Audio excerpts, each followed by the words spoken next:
When you hear the word rural, what do you think of? You might think of a farmhouse in the middle of a field of corn. And you're not wrong, but there's more to that word.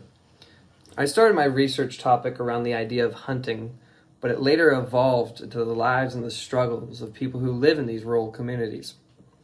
Which brought me to a YouTube video about a man who lived out in Alaska with his wife. His name is Haimo Korth, and he lives out in Alaska with his wife Edna. And he and his wife Edna live off the land, truly off the land. They use every part of the animal they can. Nothing is spared. Viewers' discretion is advised in this next clip. These are some of the caribou that we shoot. These are the heads from the caribou, and we eat the heads. When we're going to eat them, we just saw off the horns and skin the head, and then we take the eyeballs out, and then we roast the rest of it. We eat the tongue, the cheeks, the lip, the brain, everything. It's good eating. It is. It's a very good eating. What's in the bag? Oh, a bear skin. Oh. A bear skin. This bear came into the yard to get the meat. How long ago? A week ago. Oh. A week ago, yeah. I just walked over here, and all of a sudden I look up and there's a bear standing in front of me. Edna, I says, I need my shotgun. So with this much meat around, he'll just keep coming back. It's not good. Yeah. You know, so you got to do something about it. One thing I found interesting about Haimo Korth is that he forages for his own food. He hunts his caribou and he traps his own food, from muskrat to beaver to grouse. He has hundreds and hundreds of traps all over the wildlife refuge.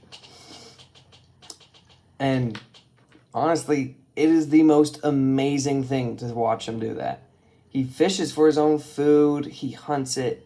It's insane on what he can do that even I, to myself, thinking, I could never do that. Also, Haimo Korth has to deal with sub-zero temperatures of Alaska, while he's also dealing with a bear problem that's constantly trying to take his food, maybe even his own life. And on the other side of the world, in Africa, people have to deal with a different problem.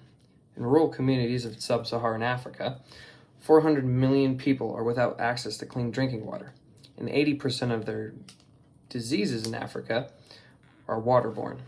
But don't worry, because people and local governments have been trying to help those in need. They've been installing boreholes topped with human or solar-powered water pumps to bring those in rural communities clean drinking water.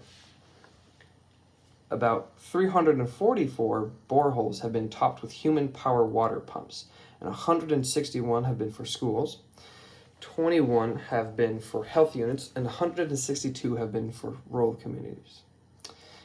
And in August 2020, 20 solar-powered water pumps were built in Gambia, and this brought more than 50,000 people clean drinking water.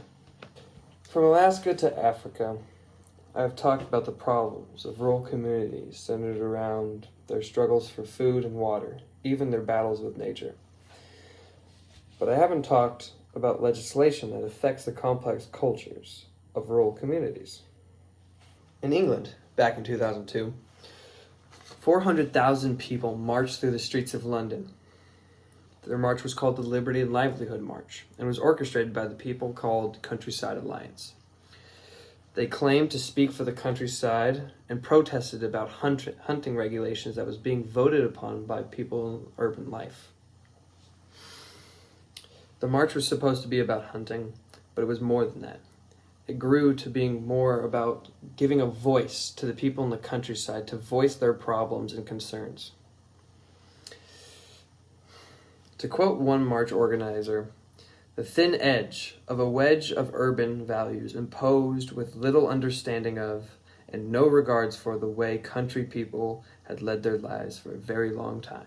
9% of Labour voters told the government they should be concentrating on issues other than hunting.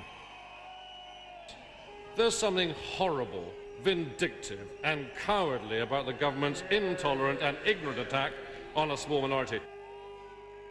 It is a measure calculatedly directed against the poor who enjoy hunting.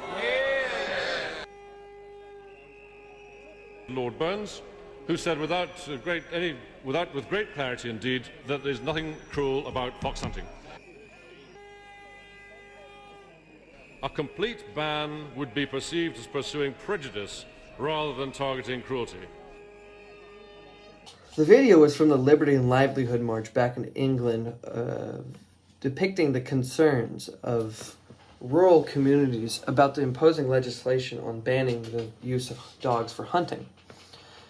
While doing research on rural communities, I have learned the struggles they have faced, from not having clean running water to having legislation ban things that they value. My research has shown me the things that I take for granted, such as hunting. I myself am a hunter, not very good, but I like to hunt. And it's also shown me that I take for granted the fact that I have clean running water about 3 feet from me right now. I hope you like my presentation on the livelihoods of rural communities and their struggles. Thank you for watching.